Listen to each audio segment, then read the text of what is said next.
a vibrant Pakistani city where everyone contends for their livelihood, one man emerges as its beacon of hope: Imran Khan, a leader determined to free his people from the grip of the corrupt mafia.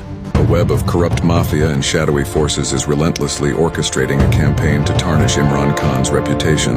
In a shocking twist of fate, Imran Khan is targeted in a brazen assassination attempt.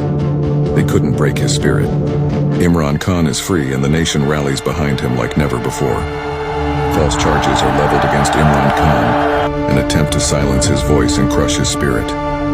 In response to the apprehension of Imran Khan, protests erupted throughout the entire cities of Pakistan. But the fight for justice comes at a cost. Violence grips the city, testing the resilience of its people. Imprisoned but not defeated, he awaits the moment to reclaim his mission. Behind the bars, he strategizes a move unbeknownst to any of his adversaries. From wielding a cricket bat to brandishing a sword in the face of the mafia, the transformation unfolds. People desperately waiting Imran Khan to call them loud, "Meri Pakistanio." But when the truth is a threat, the powerful strike back, navigating through internal and external monsters within his party's realm. This February 2024 witnessed the rise of a leader, the fall